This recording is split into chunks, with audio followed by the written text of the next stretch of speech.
Hello കൂട്ടുകാരെ, എല്ലാവരും സുഖമായിട്ടിരിക്കുന്നു. നമുക്കിന്നൊരു വെള്ളരിക്ക പച്ചടി വെച്ചാലോ? അപ്പോൾ പച്ചടി എങ്ങനെ വെക്കുന്നതെന്ന് നോക്കിയാലോ? പോകാം വീഡിയോയിലേക്ക്.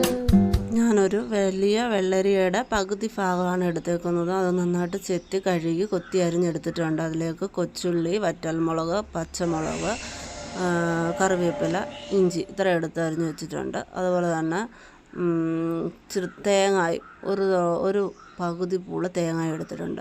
നമ്മൾ കടുക് വറക്കാനായിട്ട് എടുക്കുക. അപ്പോൾ ചട്ടി എടുത്ത് ചൂടാക്കിയതിന് ശേഷം അതിലേക്ക് എണ്ണ ഒഴിച്ച് കടുകിട്ട് പൊട്ടിച്ചതിന് ശേഷം അരിഞ്ഞ് വെച്ചിരിക്കുന്ന ഒരു തുള്ളി ഇഞ്ചി ഇടാവും. ഇഞ്ചി, അതുപോലെ തന്നെ കൊച്ചുള്ളി, പച്ചമുളക്, കറിവേപ്പില, വറ്റൽമുളക് ഇതെല്ലാം കൂടെ നന്നായിട്ടിട്ട് യോജിപ്പിച്ച് കൊടുത്ത് നന്നായിട്ട് വഴറ്റിയെടുക്കുക. അത് നന്നായിട്ടൊന്ന് വഴണ്ടി വന്ന് കഴിയുമ്പോഴത്തേക്കിന് നമ്മൾ അരിഞ്ഞു വെച്ചിരിക്കുന്ന നമ്മുടെ ഈ വെള്ളരിക്ക കൂടി അതിലേക്ക് ചേർത്ത് കൊടുത്ത് വെള്ളം ഒഴിക്കാതെ തന്നെ അത് നന്നായിട്ട് ചെറുതീയിൽ വെച്ച് വേവിച്ചെടുക്കുക.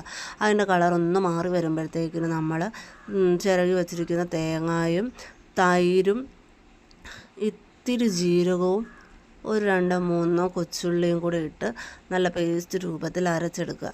അരച്ചെടുത്തതിന് ശേഷം നമ്മൾ സ്റ്റൗ ഒരുപാട് കൂട്ടി വെക്കാതെ കുറച്ച് വെച്ചുകൊണ്ട് അതിലേക്ക് എന്താ പറയുക, നമ്മുടെ ഈ വെള്ളരിക്ക വന്നിരിക്കുന്നതിലോട്ട് ഈ തൈരും തേങ്ങയും എല്ലാം അരച്ചതും കൂടെ ചേർത്ത് കൊടുത്ത് ഒരു 2 മിനിറ്റ് ഒന്ന് ചൂടാക്കി എടുക്കുക.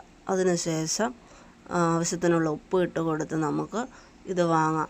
അപ്പം നമുക്ക് സ്വാദിഷ്ടമായിട്ടുള്ളൊരു നമ്മുടെ വെള്ളരിക്ക പച്ചടി, സദ്യക്കൊക്കെ വിളമ്പാൻ പറ്റിയ അടിപൊളി പച്ചടിയാണിത്. അപ്പോൾ ഈ രീതിയിൽ പച്ചടി തയ്യാറാക്കി നോക്കുക. കിടിലൻ ടേസ്റ്റാണ്. ഞാൻ ഓണത്തിനും ഇതുപോലെ തന്നെയാണ് വെച്ചിരുന്നത്. അടിപൊളിയായിരുന്നു.